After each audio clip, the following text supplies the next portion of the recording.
Lahat tayo yumuko at manalangin.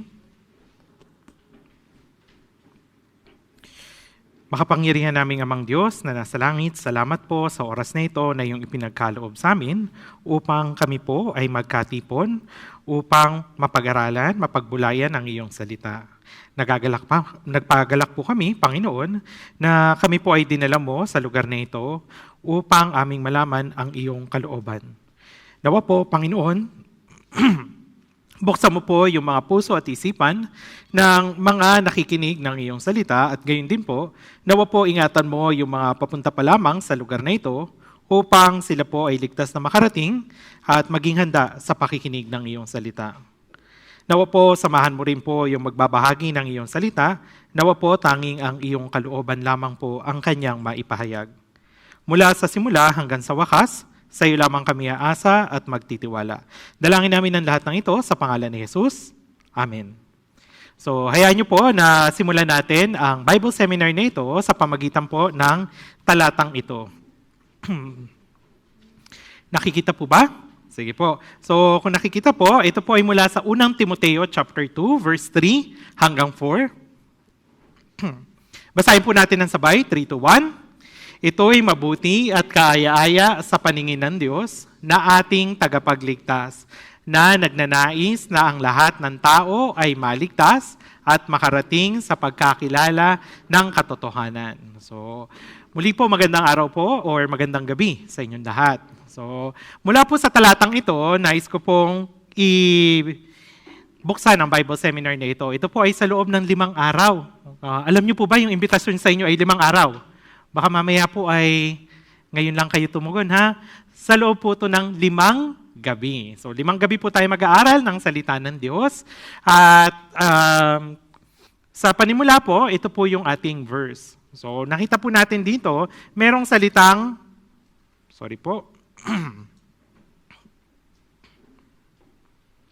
sabi, ito'y mabuti at kaaya-aya sa paningin ng Diyos. Ayan po. So napakahalaga nito dahil alam ko po marami sa atin ay gustong maging mabuti at kaaya-aya sa harapan ng Diyos. Tama po ba? O yan. Sinisikap lagi natin na maging mabuti at kaaya-aya sa harapan ng Diyos. Halimbawa po, kapag tayo po ay pumupunta ng simbahan, hindi po ba ang sinusuot natin is yung pinakamaganda nating damit? Yan. So minsan may katagang sinasabi na Sunday dress or Sunday best. Kung saan, sinisikap natin na maganda yung damit natin pagdating natin ng Sunday. Tama po ba? O kaya naman, ay iniisip din natin na huwag kumain ng mga ilang pagkain. So kasi iniisip ng mga tao na sa pamagitan ng pagkain, hindi pagkain ng ilang pagkain, ito ay mabuti at kaaya-aya sa paningin ng Diyos. Maaari rin po yung iba, iniisip nila, maging mabuti ako sa pamagitan ng hindi pagkakaroon ng kahit anong bisyo. Ibig sabihin, hindi ako magiinom, hindi ako maninigarilyo, hindi ko gagawin yung mga ganitong bagay. Iniisip nila, ito ay mabuti at kaaya-aya sa paningin ng Diyos. O maaari naman na yung mahabang panalangin. Kung magpipray ako ng mahaba o kaya ng iba-ibang mga panalangin upang sa gayon ay maging mabuti at kaaya-aya ko sa paningin ng Diyos. Maaari rin na paggawa ng mga ilang mga ritual na bagay. Ito yung mga iniisip ng mga tao kung paano magiging mabuti at kaaya-aya sa paningin ng Diyos. Pero sa tingin ninyo, pag ikaw ay haharap sa Diyos, sa mismong oras na ito, masasabi ba niya sa iyo na ikaw ay mabuti at kaaya-aya? Anong sa tingin mo po? Ayun. So magandang pag-isipan ito, hindi po ba? Kasi yun yung sinasabi ng talatang ito, mabuti at kaaya-aya sa paningin ng Diyos. Kaya naman, sa kaduluhan ng Bible Seminar na ito, dapat maging mabuti at kaaya-aya tayo sa paningin ng Diyos. So mismo, sa Biblia, sinabi kung paano magiging mabuti at kaaya-aya sa paningin ng Diyos. Paano daw po? Sabi nito na nagnanais ang lahat ng tao ay maligtas at makarating sa pagkakilala ng katotohanan. So ang mabuti at kaaya-aya pala sa paningin ng Diyos ay maligtas ang lahat ng tao. Tanong ko po, tao ka ba? Ay parang hindi ang hina ng sagot tao ka ba? Ay ayun naman. Sige. So ibig sabihin, kasama ka dun sa gusto ng Diyos na maligtas. Tama ba? O yun. So, kailangan nating maligtas daw. Tapos, kailangan din na makilala mo ang katotohanan. Katotohanan. Ngayon, ano kayang kaligtasan nito? Maligtas saan kaya? Maligtas sa sakit? Maligtas sa hirap? Maligtas saan? So, yun yung pag-aaralan natin tong 5 araw o 5 gabi ng pagsasaliksik ng Biblia. Gayun din, kailangan na malaman natin yung katotohanan. Yung katotohanan. Kapag sa dulo ng Bible seminar na ito, ikaw ay naligtas at nakilala ang katotohanan, ikaw ay magiging mabuti at kaaya-aya sa paningin ng Diyos. Tanong, gusto mo bang maging mabuti at kaaya-aya sa paningin ng Diyos? Ay, parang unti lang ah. Sige. Baka hanggang mamaya naman, o hanggang matapos yung ating Bible seminar ay nanaisin mong maging mabuti at kaaya-aya sa paningin ng Diyos. So, talagang pinipilit ng tao na maging mabuti at kaaya-aya sa paningin ng Diyos. Katulad ng nabanggit ko kanina, maraming ginagawa ang tao. Kasi hindi nila nalalaman na ito pala yung paraan para maging mabuti at kaaya-aya sa paningin ng Diyos. So ang ending, nagkakaroon sila ng sigasig. Ang problema hindi ayon sa kaalaman. Kaya sa Roma chapter 10 verse 2, sabi nito, ako'y makakapagpatotoo na sila'y may sigasig para sa Diyos, subalit hindi ayon sa kaalaman. So kanina, sabi, di ba, kailangan na makarating sa pagkakilala ng katotohanan. So ibig sabihin, kailangan malaman mo. Ang problema nga ng tao, nagkakaroon sila ng sigasig, pero hindi ayon sa kaalaman. Hindi nila alam yung katotohanan. Ano kaya yung katotohanan na ito? Mismo, sinabi ni Jesus, I am the way, the truth, and the life. So sinasabi niya na siya yung katotohanan. Isa lang ang ibig sabihin nito, kailangan nating makilala si Jesus. Upang maging mabuti at kaaya-aya tayo sa paningin ng Diyos, kailangan makilala natin si Jesus. Gusto mo po ba siyang makilala? Opo. So mahalaga ito. Kailangan natin makilala ang tunay na Jesus ayon sa kaalaman o ayon sa salita ng Diyos. So, mahirap kasi kung nagsisigasig tayo, pero kung hindi ito ayon sa kaalaman, ang kaduluhan, mapapahamak. Kunwari, may sigasig akong pumunta po rito. Galing po akong Caloocan. Ayan. So, alam niyo po ba kung saan ang Caloocan? Opo, o yung iba hindi po. So, yung Caloocan po ay medyo malapit po siya sa Quezon City, Valenzuela. So, nandun po yung Caloocan. So, mula sa Caloocan, papunta rito, kailangan ko pumunta ng PITX bago sasakay ng bus. Pero may sigasig ako nang hindi naman nagtatanong. So, makaya ako ng bus na papuntang Nasugbu. Makakarating po ba ako rito? Pwede naman siguro, kaya lang mahirap, no? Maraming iikutan. Ayan. So, pero may sigasig ako. Sabi ko, hindi, pupunta ako rito. So, alam ko ang Nasugbu ay Batangas. So, sakay din ako. Pero, may sigasig, pero kaduluhan ay kapahamakan. Kasi pwede akong maligaw, pwede akong iligaw nung pagtatanungan ko. So napakahalaga nang meron tayong kaalaman, alam natin yung katotohanan. Katulad po dito sa Hosea chapter 4 verse 6, sinasabi nito, yung aking bayan ay nawawasak dahil sa kakulangan ng kaalaman. Kapag walang kaalaman, ang kaduluhan ay mawawasak. So, para rin sa atin, sa harapan ng Diyos, kung wala tayong alam tungkol sa salita ng Diyos, ano yung magiging problema natin? Hindi tayo magiging mabuti at kaaya-aya sa paningin ng Diyos. Katulad ng isang lalaking ito. Sa ibang bansa, sa ngayon ay medyo malamig pa rin, maaring yung ilan po ay may snow pa. So itong lalaking ito, may sigasig siya kasi kailangan niya nang pumasok sa kanyang office. Kaya lang yung sasakyan niya, may snow. So para magamit niya yung sasakyan niya, anong kailangan niyang gawin? Ay, siyempre, tatanggalin yung snow. Tanggalin natin yung snow. Pero, feeling niya, yung sasakyan na yun ay kanya.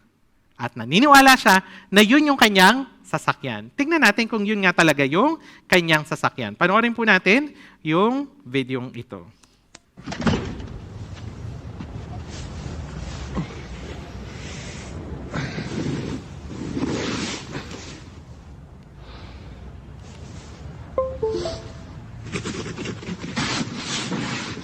Nililinis niya pong maigi yung sasakyan.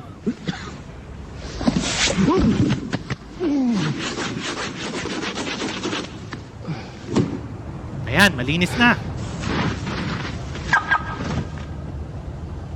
Nakita nyo? Alin ang nag-alarm?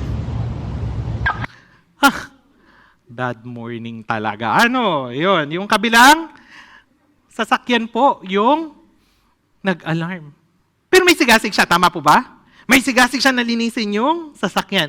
Kasi feeling niya yun yung sasakyan niya. Feeling niya yun eh.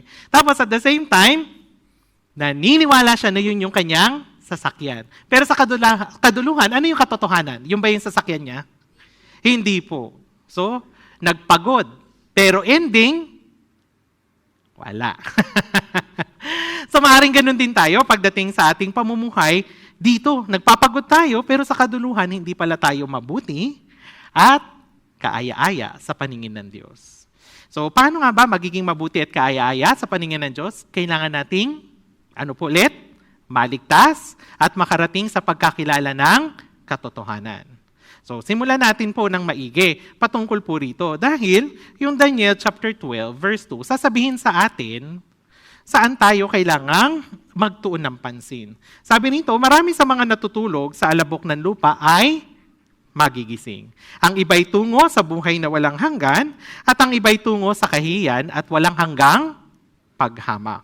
So rito makikita natin na sabi yung natutulog sa alabok ay magigising. Ibig sabihin, yung namatay, actually, mapupunta sila sa walang hanggan. Ilan po yung walang hanggan na nakasulat dito sa Daniel chapter 12, verse 2? Ilang walang hanggan? 2, hindi po ba? Ito yung isa. Oops, sorry po. Yan. Yan. So, una, walang hanggan. Tingnan yan. So, walang hanggan. Tapos, isa pang walang hanggan. So, 2 yung walang hanggan. Tama po ba? Ayan. So, yung isa ay ano daw? Buhay na walang hanggan. Yung isa, walang hanggang paghamak. So, saan mo gusto pumunta? Buhay na walang hanggan o walang hanggang paghamak? Sige po, parang mahihain po ang mga taga-Batangas, ano? Buhay na walang hanggan. So, parang ayaw ninyo sa buhay na walang hanggan, ha? Gusto nyo ba? Opo. Baka gusto ninyo sa walang hanggang paghamak? Ay, ayaw. Ayan. So, sige. So, 2 yung walang hanggan, ha? Hindi iisa. So, 2. Isa ay buhay na walang hanggan, yung isa, walang hanggang paghamak. Siyempre, lahat tayo gusto natin pumunta sa buhay na walang hanggan.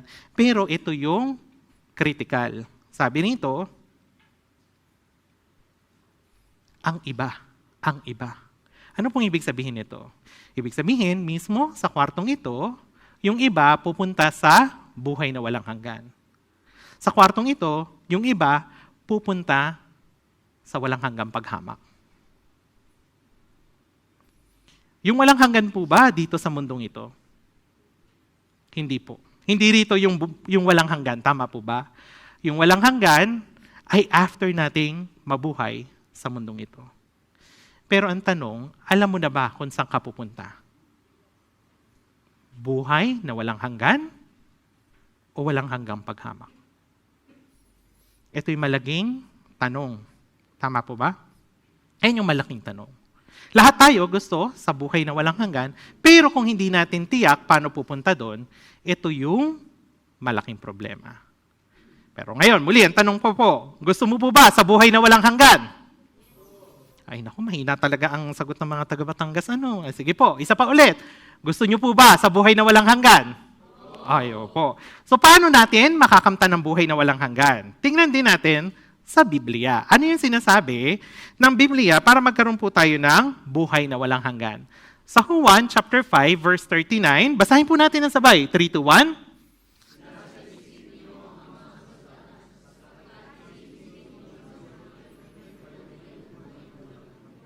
At iyon ang nagpapatotoo tungkol sa akin. Sabi nito, sinasaliksik ninyo ang mga kasulatan. Kasi iniisip ng tao sa pamagitan ng pagsasaliksik ng Biblia ay magkakaroon ng ano daw po? Buhay na walang hanggan. So kailangan nating saliksikin yung Bible para magkaroon tayo ng buhay na walang hanggan. Ayan po. Tapos dun sa last part, sabi doon, at iyon ang nagpapatotoo tungkol sa akin. Sino siya yung nagsasabi nito? Si Jesus. Tama si Jesus. So ibig sabihin, kapag ikaw ay nagkaroon ng buhay na walang hanggan, ibig sabihin, kilala mo si Jesus. Gusto mo bang makilala si Jesus? Gusto? Opo, kasi kailangan nating makilala si Jesus. Dahil ito yung paraan para magkaroon ng buhay na walang hanggan. Juan chapter 17, verse 3, basahin natin ang sabay. At ito ang buhay na walang hanggan, na ikaw ay makilala nila na iisang Diyos na tunay at si Jesucristo na iyong sinugo. So para magkaroon ka ng buhay na walang hanggan, ano daw po yung kailangan natin? Sino yung kailangan natin makilala? Opo, si Jesucristo. Pero bago makilala si Jesucristo, sino yung una natin dapat makilala? Ang iisang Diyos na tunay. So kailangan natin makilala yung iisang Diyos na tunay. Pero meron bang ibang Diyos? Sa tingin niyo po, meron po bang ibang Diyos? Actually, isa lang naman talaga ang tunay na Diyos. Pero merong ibang Diyos na hindi ayon sa Biblia. Kung hindi siya ayon sa Biblia, hindi yun yung tunay na Diyos. Kaya nga, pag-aaralan po natin, sasaliksikin natin yung Bible, kasi nga po, para magkaroon tayo ng buhay na walang hanggan. Muli po, ano ang layunin ng Bible seminar na ito? Makilala ang iisang Diyos na tunay at si Jesucristo para magkaroon ka ng buhay na walang hanggan. Kasi ito yung mabuti at kaaya-aya sa paningin ng Diyos. Di ba gusto niyo pong maging mabuti at kaaya-aya sa paningin ng Diyos? Opo. Kung gayon, saliksikin natin ang Biblia para makilala natin ang tunay na Diyos. At sa kalaunan, ikaw ay maligtas. Alam ko po, bawat isa sa inyo, maaaring sa ngayon meron naman akong sinisimbahan. Meron naman akong paniniwala. Meron naman akong pananampalataya. At sa tingin ko naman ay pupunta naman ako ng langit. Pero, ito yung actually good chance. Kung sinasabi mo, meron kang pananampalataya, ito yung good chance para masiyasat mo yung iyong sarili. Sabi sa 2 Korinto, chapter 13, verse 5, siyasatin ninyo ang inyong mga sarili kung kayo'y nasa pananampalataya. So paano? Sa pamagitan ng salita ng Diyos. So ito po yung best chance para sa inyo na masiyasat ang inyong sarili. Kung kayo man po ay may pananampalataya. Kung meron kayong pananampalataya, regardless po kung ano po yung inyong pinaniniwalaan, kung gusto ninyong makatiyak na kayo'y pupunta sa langit, siyasatin ninyo yung inyong sarili ayon sa Biblia. Ayon sa Biblia, siyasatin mo. Tapos subukin mo yung iyong sarili. Kasi, hindi ba ninyo nalalaman na si Kristo ay nasa inyo, malibang kayo'y nabigo sa pagsubok. So kailangan, masubok mo kung kilala mo ba talaga si Jesus. Kasi kung hindi mo kilala si Jesus, wala kang buhay na walang hanggan. Means, hindi ka mabuti at kaaya-aya sa paningin ng Diyos. Okay po? So, paano nga ba magkakaroon ng tamang pananampalataya? Sa Roma chapter 10 verse 17, kailangan na makinig tayo. Sinasabi nito na ang pananampalataya ay nanggagaling sa pakikinig. At ang pakikinig ay sa pamagitan ng salita ni Kristo. Salita ni Kristo. Totoo naman, di ba? Ang pananampalataya ay nanggagaling sa pakikinig. Tama po ba? O, example po, may balita. May bigayan ng ayuda. Oh. Ang bigayan ng ayuda ay 10,000 pesos. Sinong gusto ng 10,000 pesos? Ay, parang ayaw Sige. May bigayan ng ayuda, 10,000 pesos. Tapos ang kumalat na balita, kailangan pumunta doon sa covered court ng 6:00 ng umaga. Pero, first 100 persons lang ang bibigyan. Okay. So, pupunta ka? Ay, hindi mo pa alam kung kailan. Bukas daw. Bukas ang bigayan. Ginawa akong 6:00 ng umaga kasi kapag 6:00 ng gabi, baka hindi kayo pumunta rito. Ayan. So 6:00 daw ng umaga, mayroong bigayan ng 10,000 na ayuda. First 100 persons lang. So anong gagawin mo kapag narinig mo yung balitang yun? Anong oras ka pupunta? 5:30, baka maunahan ka. First 100 lang, di ba? Sisiguraduhin mo na mga 3 o'clock pa lang. Baka ngayon pa lang, umalis ka na rito, ha? Pumila ka na doon. Sige, sabihin na natin, pumunta ka doon ng 3:00 ng umaga just to make sure na kasama ka doon sa first 100. Ayan. Pero, pagdating mo ng 3:00, wala pang tao. So, masaya ka o hindi? Siyempre, pwede ka maging masaya kasi una ako, sure ako, makakatanggap ako ng 10,000 pesos. Dumating na ang 6:00, wala pa rin ibang tao. Anong feeling mo? Dug, dug, dug. Meron ba kaya? Meron ba talaga? Dumating na ang 9:00 ng umaga, wala pa ring tao. Anong feeling mo? Na fake news, na kopya, no? Na bokya, no? Hindi ko na alam yung mga term ngayon ng mga kabataan patungkol dyan sa mga naloko o nabudol. Ayan. So, pero ibinigay mo yung iyong lahat-lahat doon. Yung oras mo, yung panahon mo, baka mamaya nag-travel ka pa at in-spend mo na yung huli mong pamasahe kasi inaasahan mo meron ka matatanggap na 10,000. Pero kung hindi pala tama yung impormasyon, katulad nung lalaki kanina sa video, may sigasig pero sa kaduluhan, wala. Kapahamakan. Ano yung naging problema? Meron ka namang napakinggan, tama ba? Kaya nga inilagak mo yung pag-asa mo, yun yung pananampalataya eh. Nilalagak mo yung pag-asa mo dun sa narinig mo. Pero, kung mali ang narinig mo, mapapahama ka. Tama ba? Kaya nga, yung pananampalataya ay nanggagaling sa pakikinig. Pero, kailangan ng mapakinggan mo ay ano daw po? Salita ni Kristo. Kung hindi mo mapapakinggan ang salita ni Kristo, mapapahama ka. Kaya naman po, napakahalaga ng iyong pakikinig. Kaya naman po, tingnan natin ano ba yung tamang asal ng pakikinig ng salita ng Diyos, itong Bible Seminar. So ito po yung hihilingin ko sa inyo. Unang-una, ano daw po? Makinig ng mabuti. Bakit? Sabi sa Isaiah chapter 55, verse 3, pwede po ba? Basahin natin ito ng sabay-sabay. 3, 2, 1. Ang inyong tenga ay inyong ikiling at pumarito kayo sa akin. Kayo'y makinig upang ang inyong kaluluwa ay mabuhay. Ako'y makikipagtipanan sa inyo ng walang hanggan ayon sa tapat na kahabagang ipinakita kay David. So sabi nito, ang inyong tenga ay iyong, ano daw po? Ikiling. So makinig ng maigi. Alam niyo po, teacher din po ako dati. Meron po bang mga teacher dito? Meron? Wala po. Yeah. So ako, teacher po ako dati. Kaya alam ko po, kapag yung mga tingin na, alam niyo yung tumatagos, yung parang nakikinig pero hindi. So, alam ko po kung sino sa inyo ang nakikinig ngayon. Yeah. Biglang, ako yun. Okay, ha? So, alam ko yan, kapag kayo ay nakikinig, ibig sabihin, maski nakatingin, yung tenga ninyo nakikinig. Meron naman nakatingin, pero iba na yung iniisip. May bubble na ba sa loob, sa ibabaw?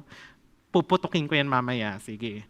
So, yung tenga ninyo ay kanyong ikiling. Ibig sabihin makinig tayo. Bakit kailangan yung inyong pakikinig? Anong sabi doon? Kayo'y makinig upang ang inyong kaluluwa ay mabuhay. Pagtuunan natin ng pansin ito, habang patuloy tayo nakikinig ng Bible Seminar, bakit kailangan mabuhay ang aking kaluluwa? Bakit kailangan mabuhay ang aking kaluluwa? Tapos, after nun, makikipagtipanan yung Diyos sa'yo ng walang hanggan. Sabi niya, ako'y makikipagtipanan sa iyo ng walang hanggan. Muli, dalawa yung walang hanggan, di ba? Natatandaan niyo po, ano yung dalawang walang hanggan? Buhay na walang hanggan. At ano pa yung isa? Walang hanggang paghamak. Tama, walang hanggang paghamak.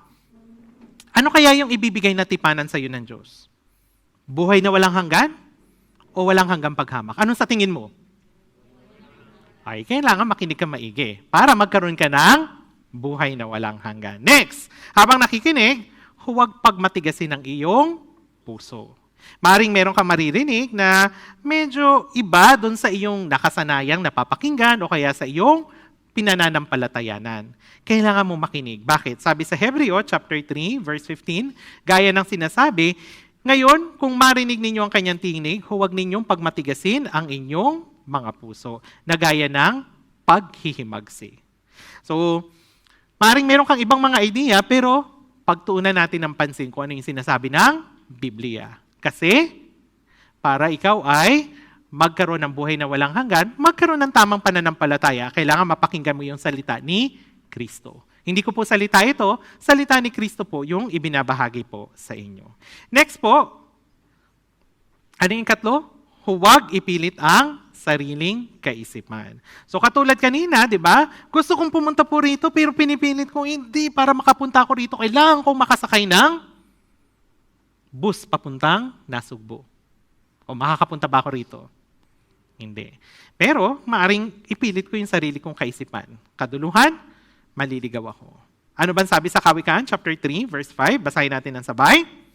Sa Panginoon ay buong puso kang magtiwala at huwag kang manalig sa sarili mong pag-unawa. So huwag kang manalig sa sarili mong kaisipan. Sa iyong sariling pang-unawa. Manalig ka sa Panginoon sa pamagitan ng salita ng Diyos. Sa pamagitan ng salita ng Diyos. So, natatandaan niyo po yung tatlong saloobin po sa tamang pakikinig ng salita ng Diyos. Ano po yung una?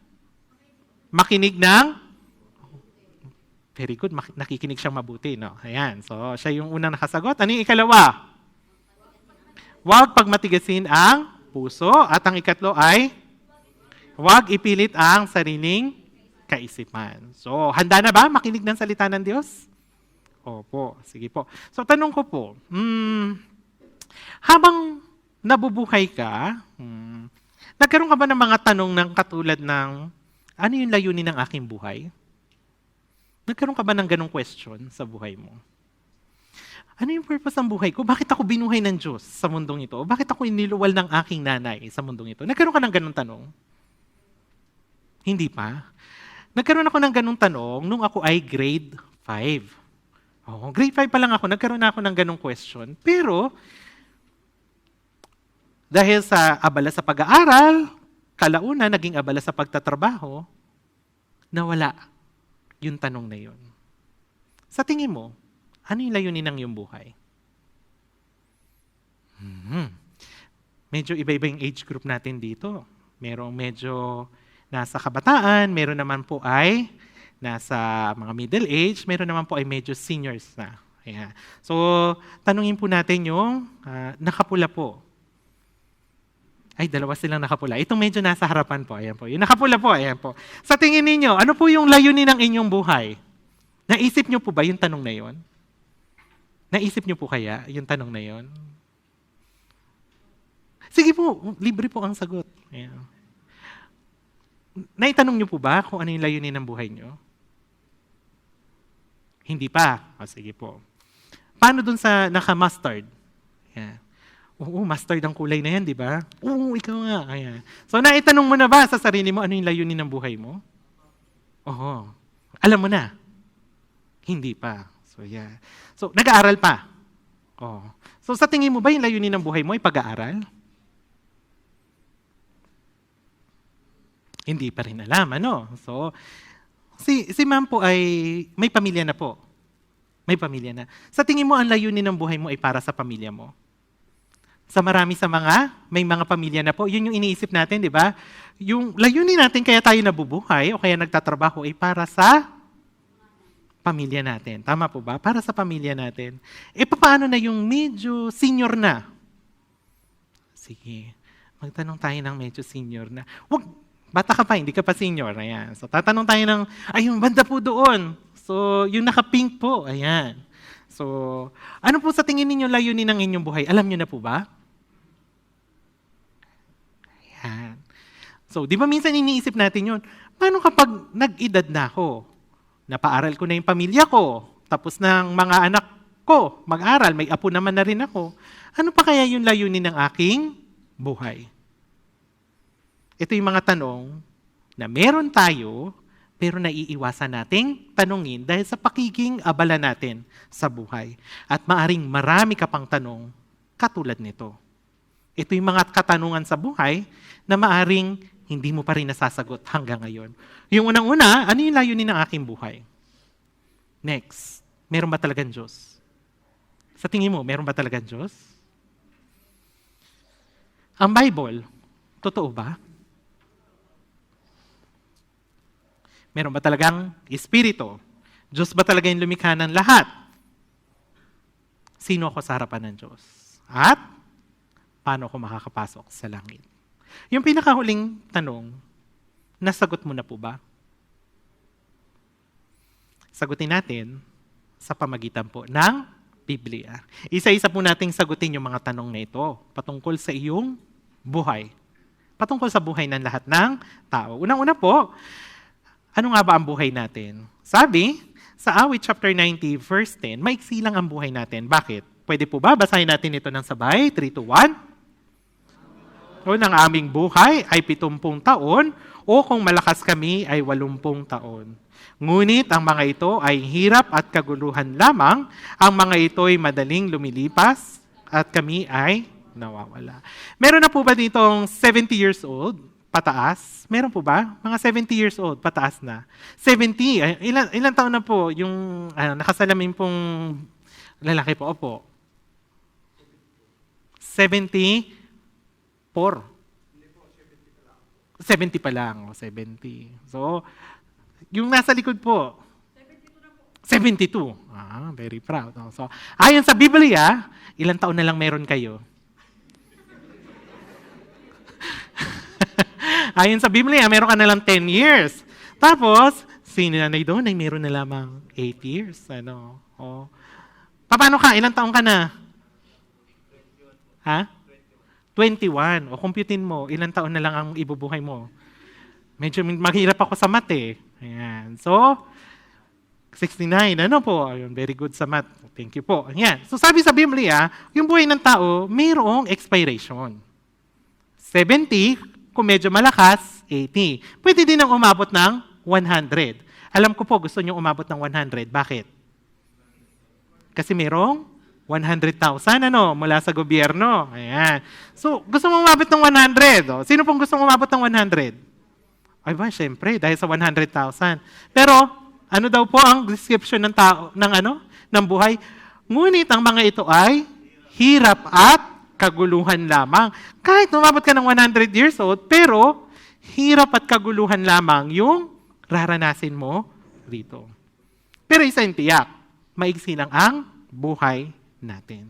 So sa loob ng 70 to 80 years, ano yung kailangan nating makamtan? Tingnan natin ang buhay natin. Yung unang yugto ng ating buhay sa sinapupunan ng ating ina. Kung saan, nandoon tayo sa loob ng 9 months. Tama po ba? Meron po bang umabot ng 12 months? Ay, wala. Kasi patay ka na noon, tama? Kapag umabot ka ng 12 months. Meron lang ding limit, 9 months lang, tama po ba? So sa loob ng 9 months, nandoon ka sa sinapupunan ng iyong ina. Pero doon ka lang ba? Hindi. Manganganak, ang nanay mo, ipapanganak ka. So kailangan kang maipanganak para pumasok ka doon sa susunod na yugto ng iyong buhay. Siyempre, pagkapanganak, lalaki, kalaunan, papasok sa school. Tapos kung mayroong yung pinag-aralan mo ay mayroong bar exam, mga board exam, so mag-i-exam ka. So pwedeng natin masabi na gugugol ka ng mga 18 years sa school. Ayan. Pagkatapos, ano yung susunod na mangyayari sa buhay mo? Pagkatapos mo nang makapasa, magtatrabaho. Alam ninyo mangyayari sa buhay ninyo. Magtatrabaho. Gaano katagal? Siguro after 10 years, may sapat ka ng ipon. Ano na yung susunod na mangyayari sa buhay mo? Aba, alam agad Siyempre, mag-aasawa. Ayan. Parang pare-pareho yung pattern ng buhay, Ayan. Magtatrabaho, tapos magtrabaho, mag-aasawa. Tapos, siyempre, kapag nag-asawa ka, kailangan mo pa rin magtrabaho, kumayod. Kasi kailangan mo pa rin mag-provide sa family mo. So, aabutin ka siguro ng mga 35 years sa pagtatrabaho. So, by that time, ilang taong ka na? 60 years old. So pag 60 years old, ano na? Senior. O retire na, hindi, magre-retire na. May mga retired na po ba rito?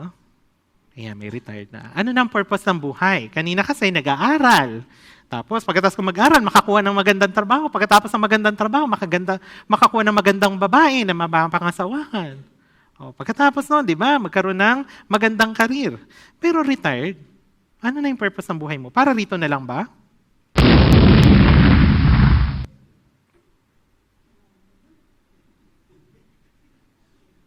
Di ba? Mapapatanong ka. Pagkatapos nito ano? Pagkatapos nito ano? Tandaan mo, yung unang stage ng buhay mo na 9 months, paghahanda ito para dun sa 70 to 80 years ng iyong buhay. Katotohanan, tama po ba? Tapos, yung 70 to 80 years mo, paghahanda yon para sa walang hanggan. Muli po, ilan ang walang hanggan? 2. Saan ka naghahanda? Totoo ba? Nagre-ready ka ba talaga sa buhay na walang hanggan? Huwag ka mag-alala. Actually, mapalad ka kasi nandito ka sa Bible seminar na ito. Kasi maghahanda ka para sa buhay na walang hanggan. Dahil kung hindi mo papaghahandaan yung buhay na walang hanggan, saan natin makakamtan ito? Sa langit. Kung hindi mo ito mapaghahandaan, saan ang punta mo? Walang hanggang paghamak. Which is saan? Sa impyerno.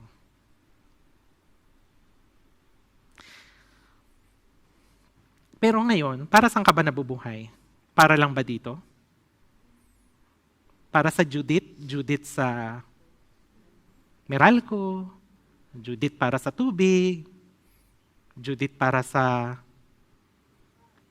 bahay? Di ba? So, pero parang ganito yung buhay mo, lalo na doon sa mga nagtatrabaho, tama ba? Madalas, nagpapagal ako sa buhay ko para magbayad ng bills. Dahil dito, hindi mo na napaghahandaan ang buhay na walang hanggan. Mapalad ka, tumugon ka sa invitation. Imbitasyon ito ng Diyos. Alam mo kung bakit? Kasi gusto kanyang makasama ng walang hanggan doon sa langit. Kaya nawa, makinig ka ng mabuti upang sa gayon, makamtan mo ang buhay na walang hanggan kasama ang ating Diyos. Kasi kung nagtatrabaho ka para lang kumain, anong pinagkaiba mo sa hayop na ito? Tama ba? Lugi ka nga kasi siya nagtatrabaho ba? Hindi, pero kumakain siya. Sinong may alagang pusa rito? O kaya may alagang aso rito? Magkano ang binabudget mo? Di ba? Para sa pagkain ng iyong aso. Okay lang na mag-dog food siya. Maski tuyo na lang ang kakainin ko. Di ba? Nagtatrabaho ba ikaw para sa aso mo? Pag-isipan mo ito. Next, ano nga ba ang buhay pa? Sabi, hindi tayo makukontento sa mga bagay ng sanlibutan. May bagong cellphone. Pero pagkalipas ng ilang buwan, may bago na namang model na binibenta sa market. Hindi ka masisiyahan dun sa nabili mong cellphone. Kaya gusto mo ulit ng panibago. Bakit? Sa Ecclesiastes chapter 1 verse 8, sabi nito, lahat ng mga bagay ay nakakapagod, higit sa masasabi ng tao. Ang mata sa paningin ay hindi nasisiyahan, ni ang tenga sa pakikinig ay walang kabusugan. Totoo naman. Di ba? Yung mata natin, hindi talaga nasisiyahan. Kaya nga, hindi katulad dati noon, ang TV, isa lang ang pinapanood noon. Kung ano yung pinapanood ng tatay, pinapanood ng lahat. Kuwari, nung panahon namin, pag ang papanoorin ng tatay ko ay basketball, lahat kami basketball yung papanoorin. Pero ngayon, bawat isa ay halos meron ng kanya-kanyang screen, cellphone. Di ba? Pag hindi ka na nasiyahan doon sa pinapanood mo, bago na naman, bago. Hindi nasisiyahan. Yung paningin natin, never siyang nasiyahan. Gayun din, yung ating pandinig. Kasi ito yung mga bagay ng sanlibutan. Parang lagi bang may kulang? Laging may hinahanap. Hanggat hindi mo nahanap ang daan papunta sa buhay na walang hanggan, laging kulang. Laging may hinahanap. Ano pa po ang buhay? Sabi, may katapusan ang buhay sa mundong ito. Tama, di ba? 70, 80 years old. Basta once na ipinanganak ka rito, anong kasunod? Kamatayan. Ecclesiastes chapter 3, verse 1 hanggang 2. Basahin po natin ng sabay. Sa bawat bagay ay may kapanahunan at panahon sa bawat bagay sa silong ng langit. Panahon upang isilang at panahon upang mamatay. Panahon ng pagtatanim at panahon upang bunutin ang itinanim. So, malinaw naman po, di ba? Once na sinilang ka dito, mamamatay ka. So, tanungin ko, yung nakamamahaling damit po, Gucci. Ayan. Ha. Kailan ang birthday niyo po? Ay, tapos na. Hindi na ako abot sa pansit. O sige po. January 6. Yun ang birthday ninyo po. Ano po? So, pero, alam mo ba kung kailan ka mamamatay? Pero tiyak, mamamatay ka. So, tama po ba? Alam natin, lahat tayo pinanganak, siya, January 6, pero ang hinihintay niya na lang, kamatayan, tama ba? Ikaw, naghahanda ka ba sa kamatayan? Tandaan mo, may panahon nang isinilang ka. May panahon din, kailan ka mamamatay. Pag namatay ka, ano yung susunod na yugto ng buhay mo? Walang hanggan. Pero, kung hindi ka pa nakakapaghanda sa walang hanggan, huwag kang mag-alala. Nandito ka sa best place para mapakinggan yung salita ng Diyos. So ito yung katotohanan. May katapusan yung ating buhay sa mundong ito.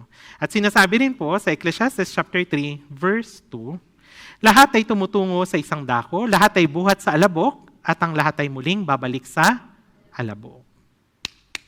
Ito, galing to saan po? Alabok. Babalik ito sa alabok. Pero, di ba buong buhay natin, nag-spend tayo ng much time para sa laman. Anong brand ng sabon mo? Safeguard lang ba? O with glutathione? Di ba? Ano ang iyong lotion? Nag-spend tayo ng so much para sa katawang ito, pero dito lang din to pupunta. Kaya nga doon sa Lucas chapter 12, verse 16 hanggang onwards, ikukwento ko po sa inyo yung kwento patungkol sa isang talinhaga. So ito mismo sinabi ni Jesus. Nagsalaysay siya sa kanila ng isang talinhaga, ang lupain ng taong mayaman ay namunga ng sagana. Inisip niya sa sarili, ano ang gagawin ko sapagkat wala akong mapaglagyan ng aking mga ani. Wow, grabing yaman ano? Wala siyang mapaglagyan ng kanyang mga ani. So nag-iisip na siya, anong mangyayari? So, sinabi niya, ito ang aking gagawin. Gigibain ko ang aking mga kamalig at magtatayo ng mas malaki. At doon ko titipunin ang lahat ng aking mga butil at mga pag-aari. At sasabihin ko sa aking kaluluwa, marami ka ng pag-aaring nakaimbak para sa maraming taon. Magpahinga ka, kumain ka, uminom ka, magsaya ka. Gusto mo bang maranasan ito? Grabing daming pera, ano? Hindi niya alam kung saan niya ilalagay yung kanyang pera. Tapos, anong sabi niya? Kaluluwa, marami ka ng pag-aaring nakaimbak sa maraming taon. So, ibig sabihin, sa maraming panahon, hindi niya na kailangang magtrabaho kasi nga, meron na siyang sapat na pera. So, ano na lang yung gagawin niya? Magpapahinga, kakain, iinom, magsasaya. Sa tingin ng sanlibutan, successful ang taong ito. Tama ba? Kasi continuous yung income. Siya nandun lang sa bahay, hintay na lang ng dating ng pera. Tama? Sa tingin ng mga tao, successful. Tama? Gusto mo rin maging ganito? Tama? Na, ano yung mga term natin dyan? Passive income. Ayan. Sa mga networkers, di ba? Alam yan. Dapat mayroon kang passive income. Yung pumapasok na lang yung pera. Naghihintay ka na lang sa bahay, sabing ganyan. Pero anong sabi ng Diyos sa kanya? Lucas chapter 12, verse 20 hanggang 21. Subalit sinabi sa kanya ng Diyos, hangal, sa gabing ito, kukunin ang iyong kaluluwa at kanino kaya mapupunta ang mga bagay na hinanda mo. Gayon nga ang nagtitipon ng kayamanan para sa kanyang sarili, subalit hindi mayaman sa Diyos. Anong tawag sa kanya ng Diyos? Hangal. Pero sa paningin ng tao, siya ay successful. Pero, sa paningin ng Diyos, siya ay hangal. Bakit siya hangal? Hindi siya mayaman sa Diyos. Anong ibig sabihin? Hindi siya naghanda para sa kanyang buhay na walang hanggan. Sa tingin mo, at this stage of your life, kung titingnan ka ng Diyos, hangal ka ba? Kung wala kang paghahanda para sa buhay na walang hanggan, pag namatay ka, sa oras na ito, ganito rin yung masasabi sa iyo ng Diyos. Hangal. Pero napakapalad mo kasi inimbitahan ka para makapakinig ng salita ng Diyos at malaman mo kung paano ka magiging mabuti at kaaya-aya sa paningin ng Diyos. Malinaw po?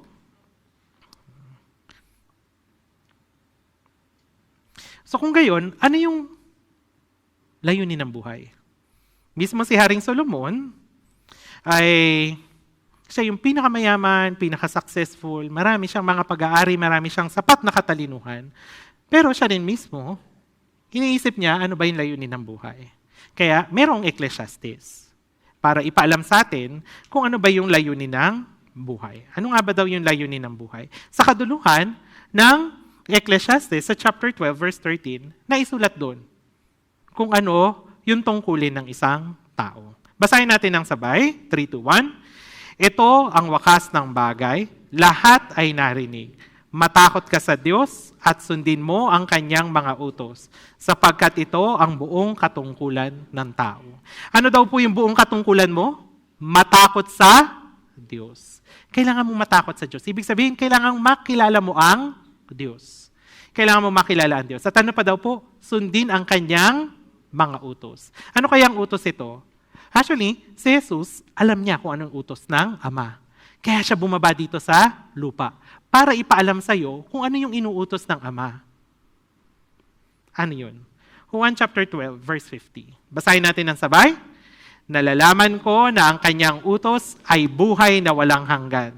Kaya't ang mga bagay na sinasabi ko ay aking sinasabi ayon sa sinabi ng Ama. So ano daw yung inuutos ng Ama? Buhay na walang hanggan. So ibig sabihin, kailangan magkaroon ka ng buhay na walang hanggan. Habang nabubuhay ka sa loob ng 70 to 80 years ng iyong buhay, ang buong katungkulan mo ay magkaroon ka ng buhay na walang hanggan. Bakit? Meron ka ba? Wala. Kaya kailangan makamtan mo yung buhay na walang hanggan bago ka mamatay.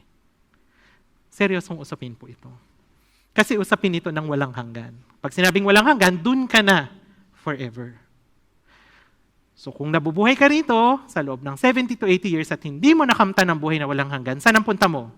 Walang hanggang paghamak. Which is saan? Sa impyerno. Sa impyerno. Kaya ang gusto ng Diyos, maligtas ka. Ibig sabihin, hindi ka mapunta sa impyerno. Mapunta ka sa langit. Isipin mo yun, no? Ganun kakamahal ng Diyos. Ganun kakamahal ng Diyos. Kasi gusto kanyang makasama ng walang hanggan doon sa langit. Ngayon, nasagot na natin yung layunin ng ating buhay.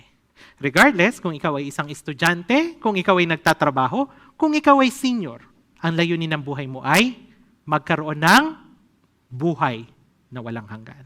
Malinaw po? Okay pa ba kayo? Hindi ko kayo tinatakot.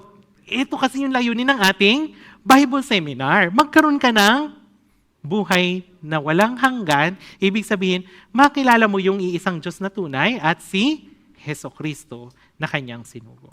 O ngayon, ang tanong, susunod. Ano yung susunod na tanong po? Meron ba talagang Diyos? Meron ba talagang Diyos? Nakita mo? Kapag nakita mo, nako, bakit buhay ka pa? Ayan.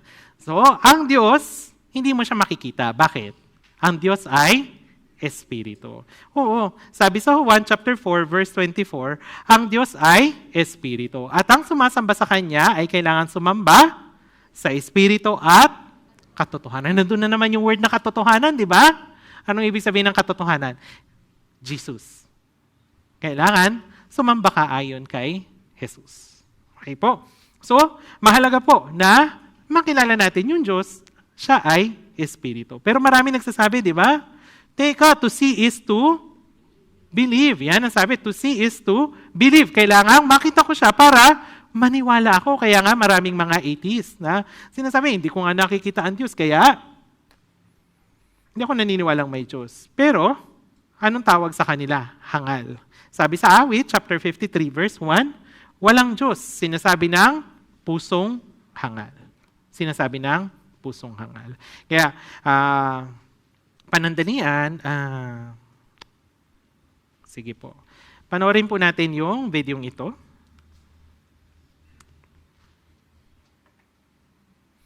Patungkol ito sa isang taong hindi naniniwala sa Diyos.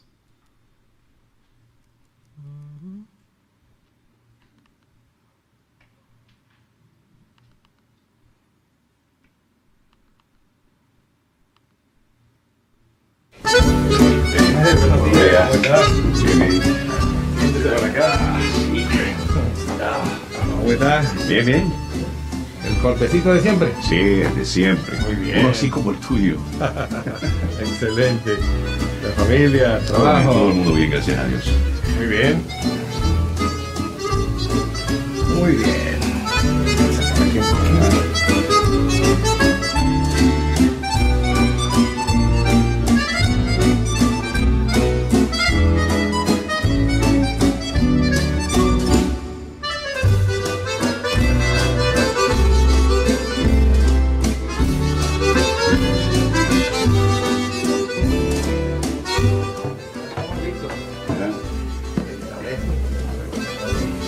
Antes de una limpiecita por acá. Y ya vamos a estar listos. ¿Sabe una cosa? ¿Eh? Yo no creo que Dios existe. ¿Por qué dice eso, mi amigo? Es muy fácil. Al salir a la calle nos damos cuenta de que Dios no existe.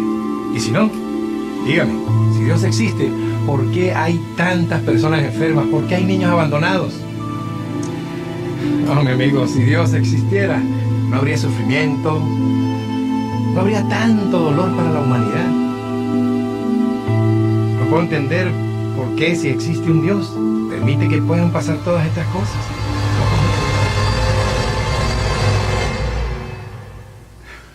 Bueno, Que tenga buen hasta la próxima. Hasta luego, señor Luis. Lo propio.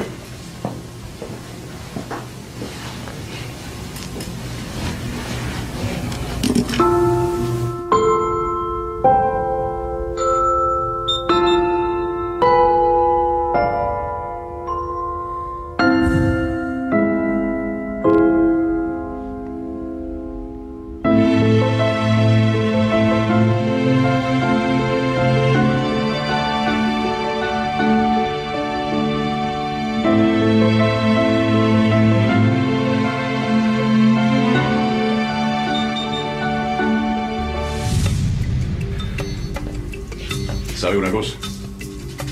Los barberos no existen. ¿Cómo? ¿Y yo qué soy? Los barberos no existen. Porque si los barberos existieran, no habría personas con el pelo tan largo como el de este hombre. Los barberos sí existen. El problema es que esas personas no vienen hacia mí. Exacto. Ese es el punto. Dios sí existe. Lo que pasa es que las personas no van a Él. Por eso, mi amigo, hay tanta miseria y dolor en el mundo.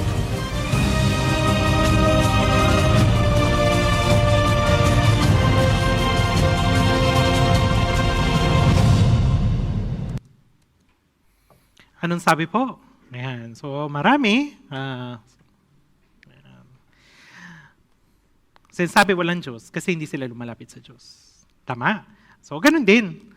Marami nagsasabi hindi nila kilala yung Diyos kasi hindi sila babasa ng Biblia. Wala silang Biblia. Kaya nga, di ba? Parang napakahirap na sabihin na kilala mo ang Diyos kung wala kang Biblia. Hindi ka nagbabasa ng Biblia. Paano nga ba natin makikilala ang Diyos? Napakadakila niya. Sa Isaiah chapter 66, verse 1 and 2, medyo mahaba, babasahin ko na lamang yung naka-underline. Sabi nito, ang langit ay aking trono at ang lupa ay aking tungtungan. So napakadakila ng Diyos kasi ano daw yung kanyang trono? Langit. Sige, kapag tumingin ka sa kalawakan, nakikita mo ba yung dulo at kabilang dulo nito? Hindi, di ba? So, yun yung kanyang trono. Napakalaki. Tama? Napakadakila ng Diyos. Tapos yung lupa, tungtungan lang ng Diyos. So, para sa atin, malaki na yung mundong ito. Meron na po bang nakaikot sa buong mundo? Meron na ba nakapag-travel ng buong mundo? Wala pa, no? So, hindi nyo pa nasabukan ito. Pero, ganun kalaki kasi yung mundo, pero tuntungan lang ito ng Diyos. Sabi nito, sapagkat lahat ng mga bagay ay nilikha ng aking kamay. Siya yung paglikha ng lahat. Kaya naman, para makilala mo ang Diyos, dalawa lang ang paraan. Actually, meron pang isa, pero ngayon, dalawang paraan ang gagawin natin para makilala natin ang Diyos. Sa pamagitan ng Biblia at sa pamagitan ng kanyang nilikha. Sa pamagitan nito, makikilala natin ang Diyos. Kasi nga hindi natin siya makita ng mata natin. Dahil siya ay Espiritu. Kaya nga sa Colossus chapter 1, verse 16, sinasabi nito, yung mga bagay na nilikha niya, may dalawang klase. Yung nakikita at hindi nakikita. So sabi nito, ang mga bagay na nakikita at ang mga bagay na hindi nakikita. So pwede bang makapagbigay ng halimbawa ng bagay na nilikha ng Diyos na nakikita? Pwede ka bang makapagbigay? Ano po? Puno. Ayan, oo. Nilikha ng Diyos. Paano yung punong yan? Ay, hindi. Iba yung lumikha niya, no? Yung mga kapatid ang lumikha niyan. So, puno, nakikita. Ano naman yung bagay na hindi nakikita na nilikha ng Diyos? Hangin. Oh. Paano mo nalamang may hangin? Nararamdaman. O minsan, naamoy. Tama ba? Anong gusto mong amoy? Mabango o mabaho? O, ikaw na balang mag-isip. Ano? So, siyempre, may mga bagay na nakikita at hindi nakikita. At ayon sa pag-aaral, nasa 78% yung mga hindi nakikita at 22% yung mga bagay na nakikita. Ibig sabihin, mas marami palang hindi nakikita. Tama? Pero alin ang mas mahalaga? Nakikita o hindi nakikita? Actually, yung hindi nakikita. Katulad po, halimbawa, sabihin ko, yung gravity, nakikita o hindi nakikita? Pero paano natin nalaman na may gravity? Pag binitawan ko ang bagay na ito, babagsak. Tama po ba? Ibig sabihin, mayroong gravity. Paano kung walang gravity? Paano kaya tayo kakain? Ano? Hahabulin mo yung kakainin mo kasi lumulutang-lutang siya, di ba? So, mahalaga ang gravity. At sino ang lumikha ng lahat ng ito? Ang Diyos. Pero paano ang Diyos na hindi nakikita? Paano mo siya makikita? Sa pamagitan po ng Biblia. Sa pamagitan ng Biblia. Sa ngayon, mapapatunayan natin na mayroong Diyos. Pero hindi natin ito mapapatunayan sa pamagitan lang o sa loob lamang ng ilang minuto. Kaya naman, itong buong Bible seminar natin, ito po ay ang pagkilala sa Diyos. Habang pinag-aaralan natin yung salita ng Diyos, kinikilala mo ang Diyos. Okay po? Muli, ang layunin natin, makilala mo ang iisang Diyos na tunay. Sa pag-aaral natin ng Biblia, hindi lang para ito magkaroon ka ng knowledge. Sa pag-aaral natin ng Biblia, kailangan nakikilala mo ng higit at higit pa ang Diyos. Malinaw po? So, ngayon, sabi, kailangan, para makilala natin ang Diyos, binigay sa atin ang Bible. Okay? So, totoo ba ang Bible? Tingnan natin. Marami kasi nagko-question kung totoo ba ang Biblia. Tingnan natin kung paano nga ba naisulat ang Biblia. So, ang panahon natin nahati sa dalawa. Tama po ba? Meron tayong tinatawag na BC, before Christ, at meron din tayong tinatawag na AD. Anong ibig sabihin ng AD? Anno Domini, or ibig sabihin, in the year of the Lord. Paano nahati po ang time na ito? Sa pamagitan ni Jesus. Ganon kahalaga si Jesus. Siya yung naghati ng panahon. Gayun din, nahati sa dalawa ang Biblia. Lumang tipan at bagong tipan. So, ngayon ay 2024, na isulat po ang Biblia ng 1500 BC. Yung unang aklat ng Biblia, 1500 BC, at yung huling aklat ng Biblia, ito po yung Revelation o Apocalypse, na isulat naman ito 100 AD. So sa kabuuan, gano'ng katagal po? 1,600 years. Ganong katagal po ang proseso ng pagkakasulat ng Biblia. Ganong kahaba. Tama?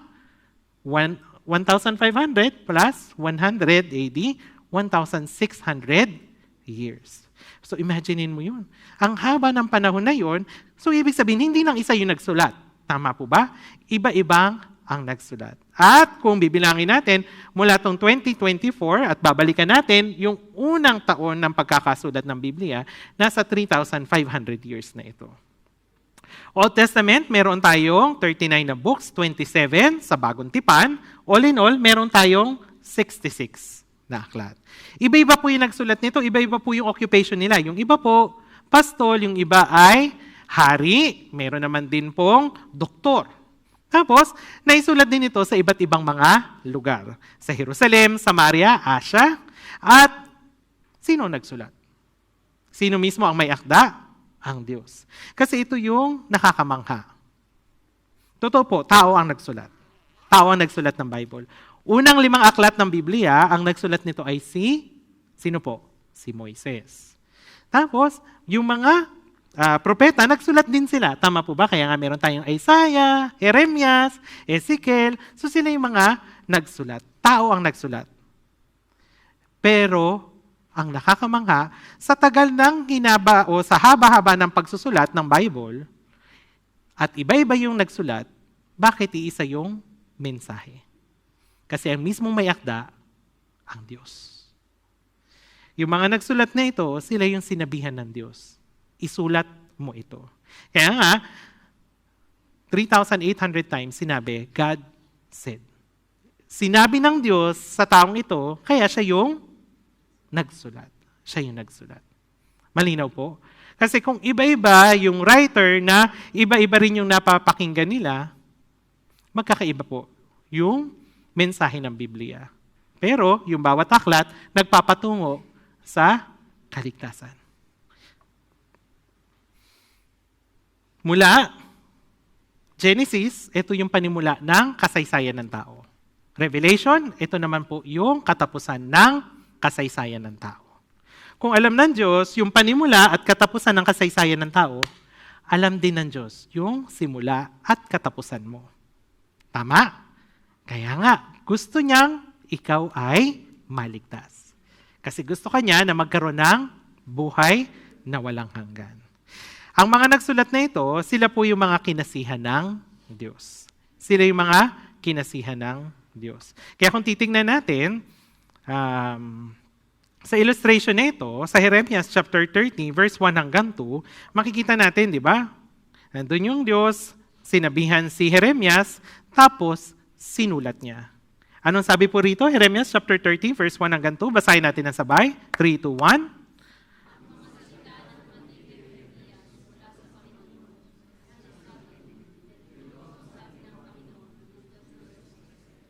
Isulat mo sa isang aklat ang lahat ng mga salita na aking sinabi sa iyo. So ibig sabihin, si Jeremias, narinig niya yung mensahe ng Diyos at ito yung kanyang sinulat. Ito po yung kanyang sinulat. Ang Biblia, mahalaga po ito. Dahil nandito po yung kalooban ng Diyos. Ito po yung gusto naming ibahagi sa inyo. Kung ano yung kalooban ng Diyos. At alam niyo po, hindi ako magdadagdag, hindi rin po ako magbabawas. Dahil ayoko pong matanggap yung sumpa na nakasulat sa Biblia. Ang sabi po nito, kung ang sino mang magdagdag sa mga ito, idaragdag sa kanya ng Diyos ang salot na nakasulat sa aklat na ito. At kung sino mang magalis sa mga salita ng aklat ng propesiyang ito, aalisin ng Diyos ang kanyang bahagi sa punong kahoy ng buhay. So ano yung katiyakan natin na yung Bibliang ito pa rin yung totoong Biblia.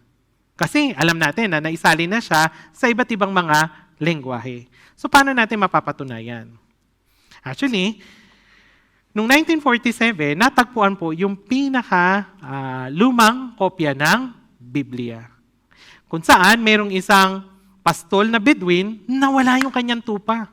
Nung nawala yung kanyang tupa, hinanap niya ito. Nagpunta siya sa iba't ibang mga lugar hanggang sa makarating siya dun sa isang kuweba.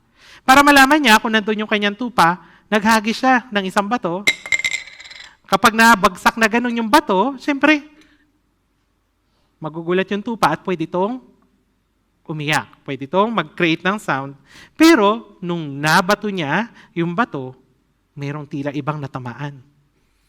Parang nabasag na banga. So feeling niya, naku, treasure ito. Yayaman ako. Kaya bumaba siya para hanapin ito. Pero pagdating niya doon sa loob, ang nakita niya, balonbon ng napakabaho.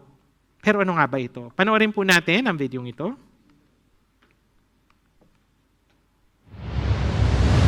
Ang Ang Qumran ay matatagpuan mga 1 milya ang layo sa gawing hilagang kanluran ng Dead Sea. Ito ay may layo na 9 na milya timog ng Jericho at 14 na milya sa kanluran naman ng Jerusalem. Ang lugar kung saan ito matatagpuan ay tinatawag na ngayong West Bank. Ang Dead Sea ay nasa 1,300 feet below sa sea level. Ito ang pinakamababang level sa mundong ito. Kung pag-uusapan ng lugar ng Qumran, hindi maaalis sa atin na talakay ng isa sa pinakamahalagang archaeological discovery patungkol sa tinatawag na Dead Sea Scrolls. Isang araw noong 1947, may isang pastol na Bedouin ang aksidenteng nakadiskubre ng mga banga na may lamang balumbon ng kasulatan. Habang hinahanap niya ang nawawalang hayop na kanyang ipinapastol, naghagis siya ng baton sa kuweba at may narinig siyang nabasag at doon niya nakita ang mga banga. 7 balumbon ang una niyang nahanap at doon na nagsimula ang pagkadiskubre ng Dead Sea Scrolls. Napasakamay ng mga dalubhasa ang mga balumbon na ito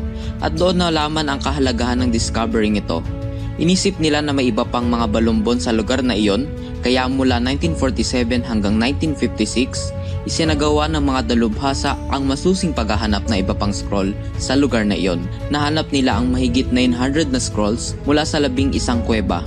Ngayon, ang mga scrolls na ito ay matatagpuan sa Israel Museum. Ang pagkatuklas ng Dead Sea Scroll ay napakahalaga sapagkat ang mga ito ang magpapatotoo sa Biblia. Ito kasi ang mga sinaunang Biblia na sinulat ng mga Hudyo na siyang itinuturing na orihinal.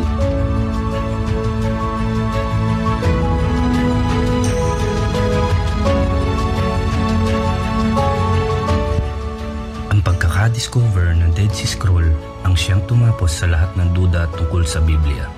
Dahil sa Dead Sea Scroll, kumpiyansa na tayo na ang Bibliang hawak natin ngayon ay walang pinagkaiba sa orihinal na Biblia, na ang mga propesiya tungkol kay Jesus ay totoo at ang Biblia ay hindi talaga nagbago, walang dagdag at walang bawas.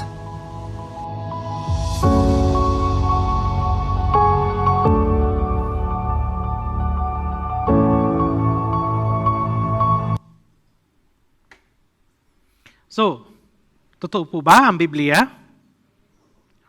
So parang medyo mahirap na paniwalaan. Tama po ba? Kasi maiksing oras lamang yung napagtuunan natin ng pansin para malaman kung ang Bible ay totoo.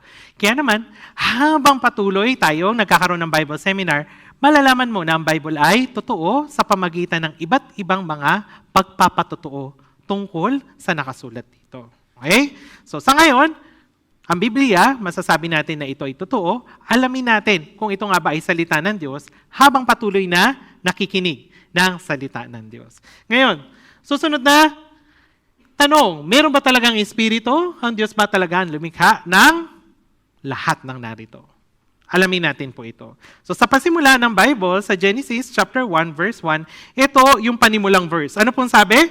Nang pasimula, nilikha ng Diyos ang langit at ang lupa. So sa simula pa lamang, sinasabi ng Diyos, siya yung lumikha ng lahat. Sige po. Ilang araw nilikha ng Diyos ang mga bagay-bagay? Ilang araw po? 8? Meron na sabing 8 days? Ayan. 7 days? 6 days? Ayan. So 6 days. Tama po. 6 days po lahat. Kasi yung ika-7th day, siya ay nagpahinga. So madalas, di ba, yung panghuli, yun yung pinaka-espesyal. Kaya nga, di ba, doon sa pagsunod-sunod, yung pag sinasabi ko, si John, si Marcos, at yung pinakapanghuli, at parang laging special. So ano yung huling nilikha ng Diyos? Mula po dito sa illustration na ito. Tao. Tama. Tao, yung pinakahuling nilikha ng Diyos. Kasi yun yung pinaka-espesyal na nilikha ng Diyos. Yung tao, nagmula siya sa pinakaunang tao. Sino yung pinakaunang tao? Si Adan. Opo. So, nagsimula ka ba kay Adan o nagsimula ka sa unggoy? Saan ka nanggaling? Kay Adan o sa unggoy? O, tingnan mo yung katabi mo. Sige na, tingnan mo yung katabi mo. Saan sa galing? Kay Adan? O sa unggoy? Kay Adan. Oo. Pogi, ano ang katabi mo? Tayo mong tumayag. Ayan. Sige. So, nagmula siya sa tao. Ikaw, nagmula ka sa tao, yung katabi mo, nagmula sa tao. Hindi siya nag-evolve. Mula sa unggoy, tapos naging tao. Ganon din to, itong mga hayop na ito. Tama? Yung ninuno ng lion o ng tiger, tiger din. Ganon din. Yung mga isda, ibon, at bulaklak. Hindi sila nagmula sa kung saan bago nag-iba ng anyo. Lahat sila nanggaling saan? Sa Diyos. Kasi Diyos ang lumikha. Bakit mahalaga yung pagkalikha?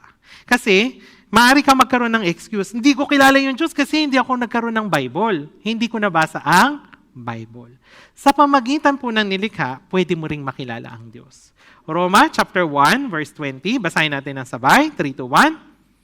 Mula ng sanlibutan, ang kanyang walang hanggang kapangyarihan at pagka-Diyos, bagamat hindi nakikita, ay naunawaan at nakita sa pamagitan ng mga bagay na kanyang ginawa upang wala silang maidadahilan.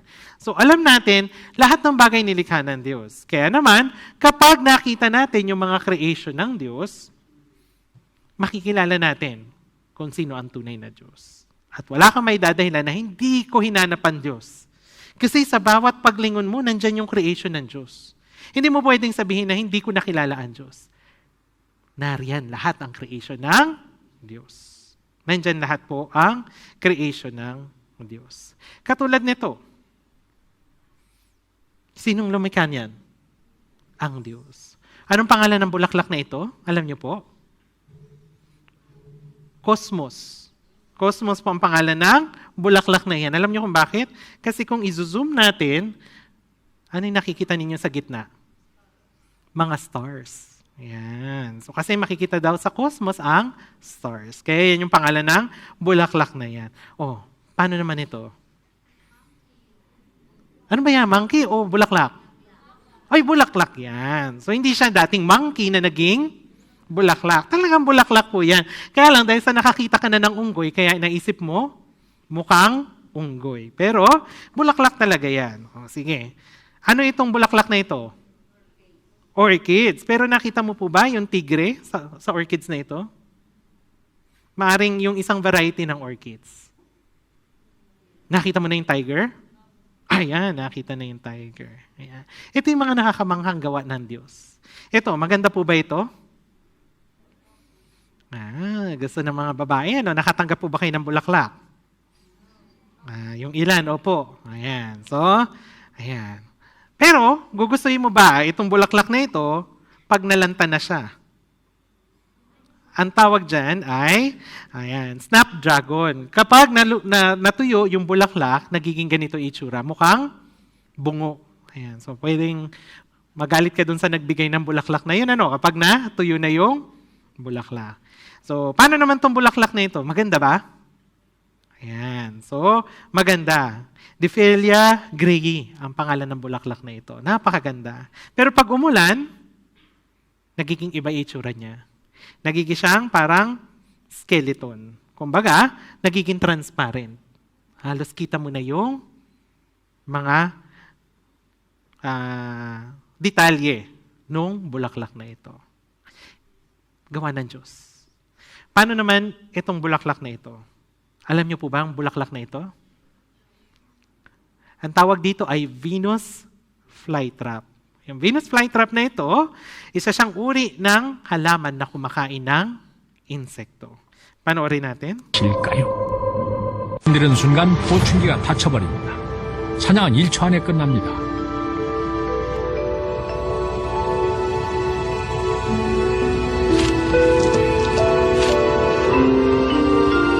정을 해봐야 소용없습니다.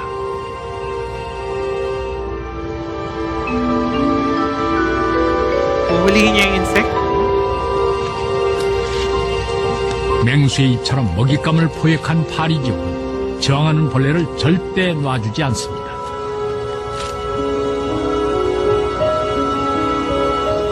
덫을 동물의 위처럼 만든 뒤 소화 효소를 분비하고 1~2주에 걸쳐 소화시키지요.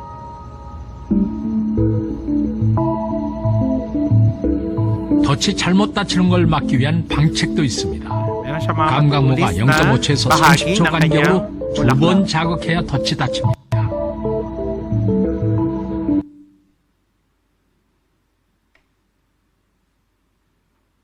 Dati ba siyang insekto tapos naging bulaklak? Hindi po. Bulaklak na siya ng nilikha ng Diyos. So, hindi sila nag-evolve. So, lahat ng bagay sa mundong ito, nilikha ng Diyos. At sabi sa Hebreo, Hebreo chapter 3 verse 4, sapagkat ang bawat bahay ay may nagtayo, subalit ang nagtayo ng lahat ng bagay ay ang Diyos.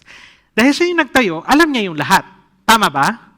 So, kunwari, kung ako yung gumawa ng bagay na ito, alam ko kung ano ito. Ang Diyos, alam niya ang purpose ng bawat bagay na ginawa niya. Halimbawa, tong mundong ito, makikita natin yung distance ng araw sa mundong ito at ganun din yung distance ng buwan sa mundong ito. Napakahalaga na ma-maintain yung distance na ito para sa buhay. Halimbawa, pagdating doon sa buwan, kailangan ma-maintain yung distance na ito. Bakit po ba? Ang buwan, nagpe-play siya ng important role para sa mundo natin. Alam niyo kung bakit? Hindi lang siya liwanag sa gabi. Kasi dahil sa buwan, nagkakaroon tayo ng high tide at low tide. Sa high tide at low tide, gumagalaw ang dagat.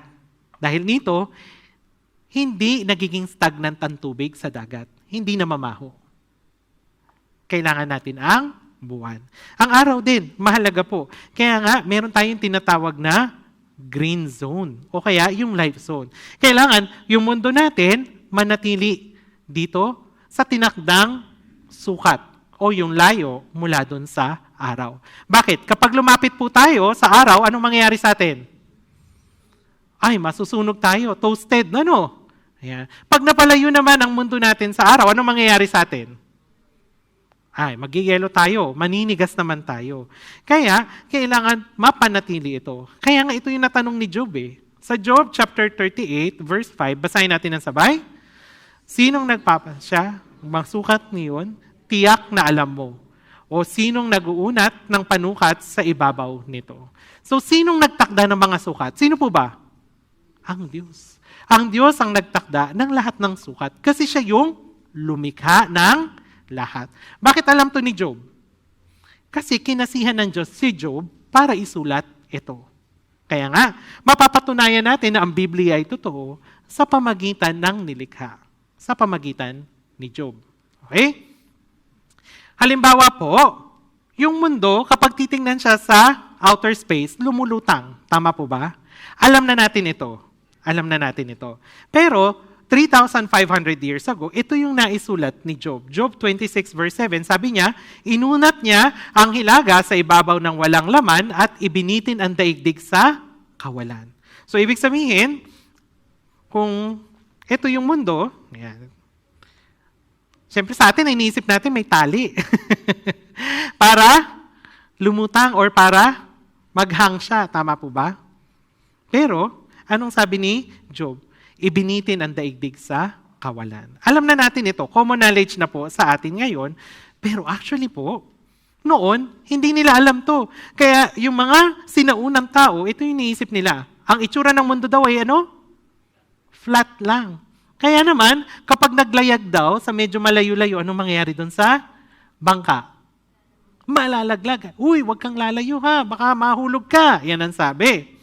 Pero ang mga Egyptians, iba yung konsepto nila ng mundo. Ano daw naman ang itsura para sa mga Egyptians? Parang bahay lang ano. Ayan. Dati ang kwarto ko po parang ganyan. Meron akong mga glow-in-the-dark na stars. Parang ganun lang daw ang mundo. Ayan. Paano naman sa Greek? Di ba? Kilala niyo si Atlas? Buhat-buhat niya yung daigdig. Ganun daw. Pero ngayon, alam na ng tao na nakalutang ito sa kawalan. Pero kailan to nalaman sa Biblia? 3,500 years. Nakasulat na siya. Napakarami pong nakasulat sa Biblia noon pa man, pero kailan lang nalaman ng tao. Ano yung nagpapatunay dito? Diyos ang may akda ng Biblia. Sinabihan niya yung mga taong ito para isulat. Halimbawa po, pagdating sa panloob na istruktura ng mundo. Kuwari, maghuhukay ako. Anong makikita ko kapag naghukay ako? Maring siguro bato. Pag medyo mas malalim yung hinukay ko, ano yung susunod kong makikita? Paring buhangin. Hukay pa ng onte. Ano pa ang susunod na makikita? Tubig na. Tama. Yeah, may deep well tayo, di ba? Pag nilaliman mo pa ng onte, ano na yung susunod na lalabas? Naku, apoy na. Nakasulat yan sa Job chapter 28, verse 5. Pero kailan lang daw ito nalaman? Noong 1936. Panoorin po natin ang video ito para malaman natin kung gaano karaming mga nakasulat sa Biblia, kailan lang na-discover. Before space, science was developed. Some people regarded the Bible as mythology. However, today, science proves that the Bible is true. 3,500 years ago, the concept of the universe in the Bronze Age was far from the truth. Ancient Indians' concept of the universe. Ancient Sumerians' concept of the universe. The ancient people could not even imagine that the earth is suspended in space. However, in the book of Job, written 3,500 years ago, in the same Bronze Age, the knowledge of modern astronomy was already recorded. He suspends the earth over nothing. The Bible depicts the earth as if it took a picture from a satellite. The book of Job was written 3,500 years ago in the Bronze Age. To our surprise, the knowledge of modern astronomy was recorded in the book of Job, written in the Bronze Age. In this modern age, it is common knowledge that the earth floats in space. But was it also common knowledge in the Bronze Age?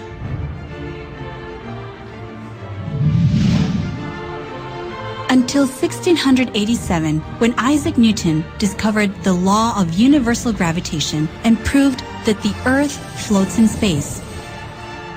People did not believe the words of the Bible. The earth is suspended over nothing.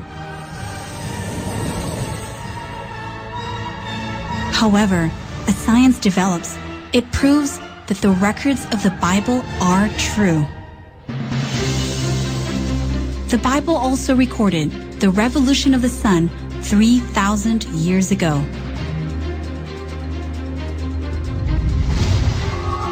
Which is like a bridegroom coming forth from his pavilion, like a champion rejoicing to run his course. It rises at one end of the heavens and makes its circuit to the other. However, it is in the 20th century that mankind discovered that the sun revolves around the center of a galaxy. The sun revolves at a speed of about 250 kilometers per second. Through the development of science, it is proven that the Bible is true. 3,500 years ago, the Bible correctly described the inside of the earth.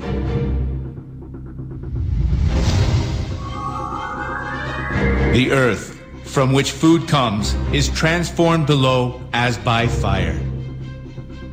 It is a basic understanding of earth science that there is a burning lake of fire below the ground where we stand. However, until 19th century, people regarded God's words that there is a lake of fire in the earth as nonsense. It is because the inner structure of the earth was discovered during the 20th century.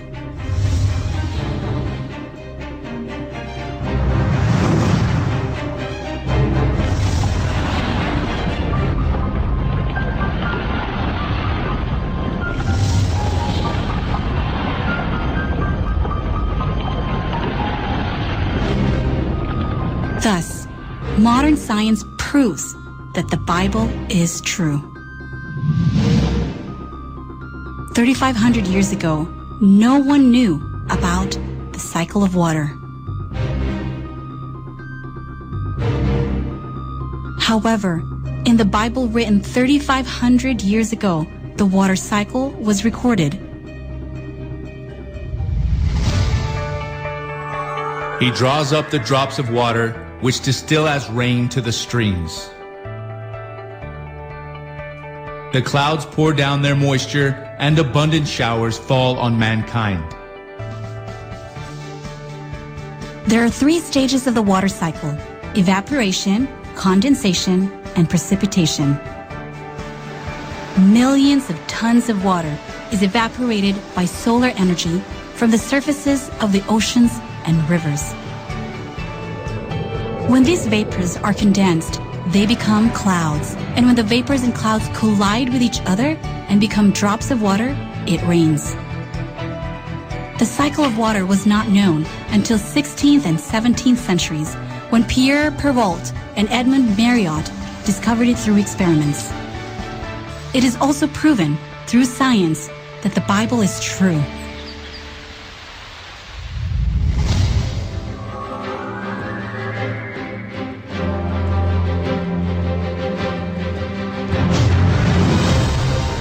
Through science, great scientists in history were absolutely convinced that God exists and that the Bible is true. God, who is good, created the universe orderly for us. The most beautiful system of the sun, planets, and comets could only proceed from the counsel and dominion of an intelligent and powerful being.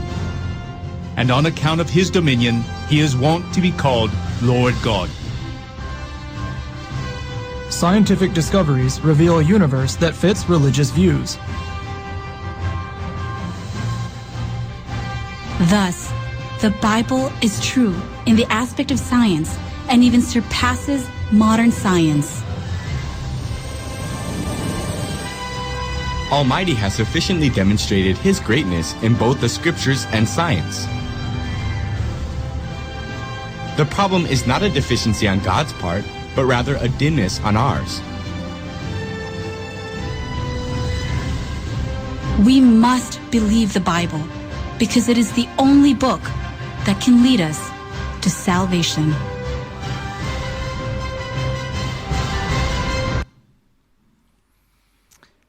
Hindi ka uwi na, ang water cycle pala nakasulat na sa Bible.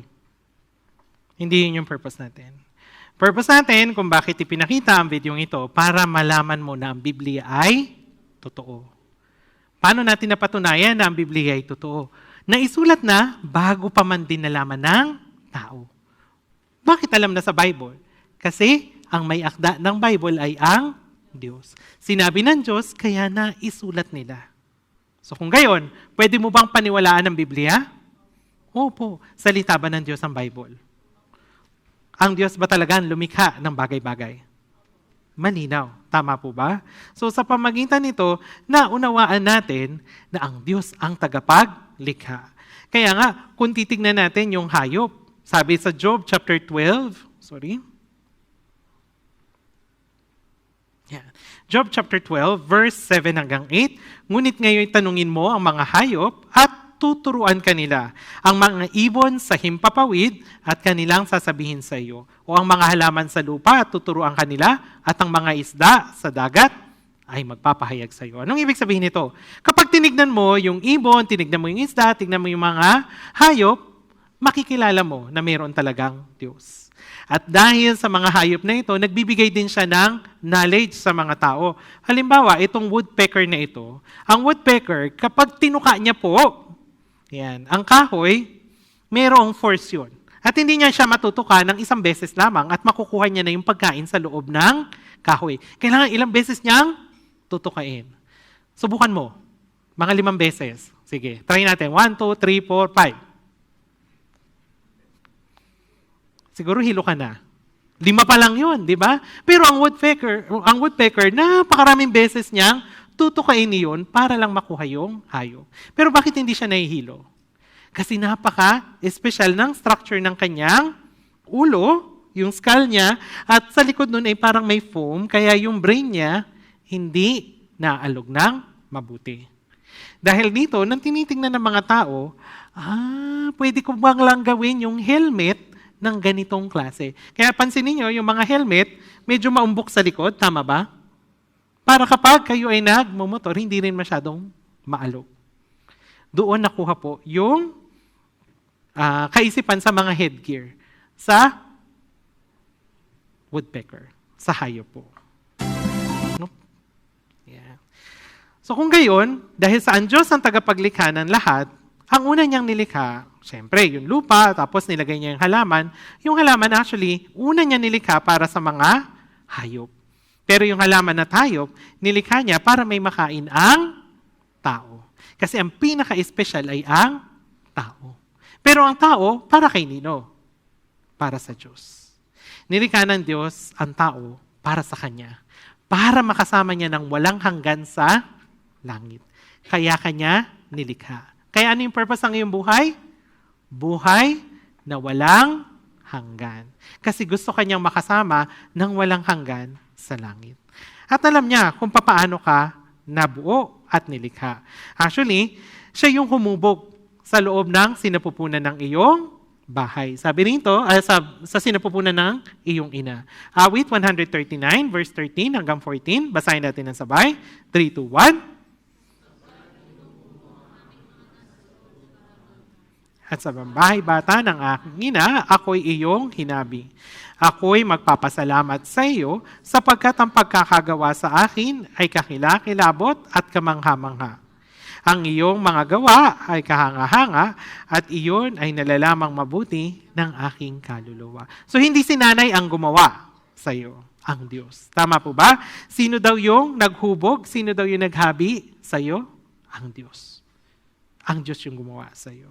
At actually, alam na alam kung paano ka nabuo. Sa Job ulit, alam niya kung paano ka nabuo sa loob ng sinapupunan ng iyong ina. Actually, hindi ito alam ng mga scientists noon, paano nabubuo. Paano daw ba? Sabi, ako'y dinamitan mo ng balat at laman at ako'y hinabi mo ng buto at mga litid. Ano yung unang nabubuo? Actually, balat muna. Hindi siya buto agad sa loob ng tiyan. Balat muna yung baby sa loob. Tapos magigisan laman hanggang sa magkakaroon ng buto at litid. Napatunayan ito ng mga scientists, pero alam na ito ni Job 3,500 years ago. Pero paano nga ba nilalang ng Diyos? Yung unang tao. Sa Genesis chapter 2, verse 7, ito yung pagkakalalang sa tao. At nilalang ng Panginoong Diyos ang tao mula sa alabok ng lupa at hiningahan ang mga butas ng kanyang ilong ng hininga ng buhay. At ang tao ay naging buhay na kaluluwa. So, ibig sabihin, una muna, yung ating laman. Pero hindi pa buhay yung tao. Naging buhay lang siya after ng hininga ng buhay. Ano yung hininga ng buhay na ito? Ito yung wangis ng Diyos. Kasi sinasabi dun sa Genesis chapter 1 verse 27, nilalang ng Diyos ang tao ayon sa kanyang sariling larawan. Tingnan mo nga yung itsura ng katabi mo. Nakikita mo ba ang Diyos sa kanya? Oh, di ba? Sabi kasi ayon daw sa larawan ng Diyos. Kamagalala. Hindi physical. Yung anyo ng Diyos is yung kanyang hininga ng buhay, yun yung espiritu. Parang ganito, naging buhay lamang si Adan nang hiningan siya ng hininga ng buhay ng Diyos. Ito yung espiritu ng Diyos na ibinigay kay Adan. Naging buhay na siyang nilalang. Kaya nga yung tao, binubuo siya ng 3 bahagi. Yan ang sinasabi sa unang Thessalonica chapter 5, verse 23. Espiritu, kaluluwa, at katawan. Yung halaman, hayop, at tao, lahat ay mayroong katawan. Pero tanging ang hayop at ang tao lamang ang mayroong kaluluwa. Kaya mayroong pag-iyak at emotion. Pero tanging tao lamang ang may espiritu. Tanging tao lang ang may espiritu. Nakakita ka na ba ng hayop na nagdarasal bago kumain? Hindi pa, no? Kasi wala siyang espiritu. Meron ka bang nakakitang hayop na gustong ng eternity? Kasi tanging tao lamang ang mayroong espiritu. Kaya nga, ang sabi sa Ecclesiastes chapter 3, verse 11, inilagay rin niya ang walang hanggan sa isipan ng tao.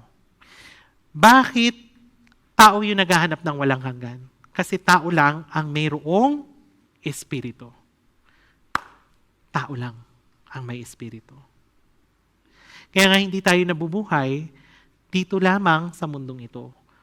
Yung pamumuhay natin sa mundong ito, paghahanda para sa walang hanggan. Para sa walang hanggan. Kaya nga sa Ecclesiastes chapter 12, verse 7 hanggang 8, ano yung sinasabi nito? Yung alabok ay bumabalik sa alabok. Pero yung espiritu, bumabalik saan daw po? Sa Diyos.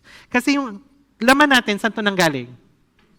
Sa alabok, di ba? Itong laman natin. Sa alabok to nanggaling. Kaya babalik ito sa alabok. Pero yung espiritu natin, saan siya nanggaling? Sa Diyos. Kaya itong espiritong ito yung babalik sa Diyos. Parang ganito ba? Mula sa alabok hanggang sa alabok. Pero yung espiritu natin, mula siya sa Diyos, babalik lang ba siya ng basta-basta sa Diyos? Hindi. Ang espiritu natin, babalik siya sa pamagitan ng paghukom. Sa pamagitan ng paghukom. Yan ang sinasabi sa Hebreo chapter 9, verse 27. Yamang itinakda sa mga tao ang mamatay na minsan at pagkatapos ay ang paghukom. Lahat tayo mamamatay. Tama ba? Siya, January 6. Tama ba? January 6 ang birthday. Sinilang siya. Pero, lahat ng isinilang, sabi, mamamatay. Pag namatay, tapos na ba? Hindi pa. Kasi, mayroong paghuhukom. May paghuhukom. Handa ka na ba? Paano nga ba tayo hukuman? Apocalypse chapter 20, verse 14 hanggang 15. Ang kamatayan at ang Hades ay itinatapon sa lawa ng apoy. At ang ikalawang kamatayan, ang lawa ng apoy, at ang sinumang hindi natagpuang nakasulat sa aklat ng buhay, ay itinatapon sa lawa ng apoy. Tingnan natin itong mabuti. Aklat ng buhay. Sino ang nakasulat ang pangalan sa aklat ng buhay? Sila na may buhay na walang hanggan. Meron ka na ba nito? Kung wala pa, hindi nakasulat ang pangalan mo sa aklat ng buhay. Kung gayon, saan ka pupunta? Sa lawa ng apoy. Saan po yun? Walang hanggang paghamak. Huwag mong kakalimutan, ang layunin ng iyong buhay. Ang layunin ng iyong buhay ay magkaroon ka ng buhay na walang hanggan. Sa ngayon, kung tiyak ka na hindi pa nakasulat ang iyong pangalan sa aklat ng buhay, kailangan mo bumalik bukas hanggang Biyernes. Kailangan mo makinig ng salita ng Diyos. Kasi inilalagay sa harapan mo yung dalawang daan. Daan ng buhay, daan ng kamatayan. Yan ang sabi sa Jeremias chapter 21, verse 8. Muli po, ano yung mabuti at kaaya-aya sa paningin ng Diyos?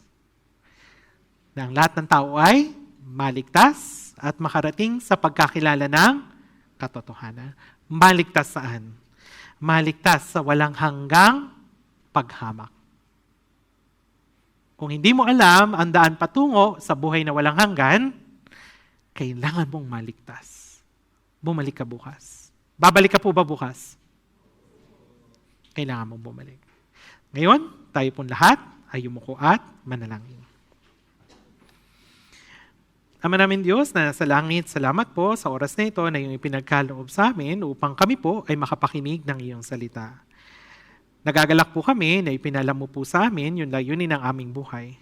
Nawa po, tulungan mo po yung bawat nakikinig na makabalik bukas at sa kaduluhan ay makamtan ng buhay na walang hanggan sa pamagitan ng pagkilala sa isang Diyos na tunay at kay Hesukristo na kanyang sinugo. Nawa po, ingatan mo kami sa aming pag-uwi at nawa po ay pagkaloob mo na maging maayos lahat ang sitwasyon sa linggong ito, maging sa kanilang schedule, sa kanilang kalusugan upang sa gayon matapos nila ang pakikinig ng iyong salita. Lahat ng ito ay aming dalangin sa pangalan ni Jesus. Amen. Maraming salamat po.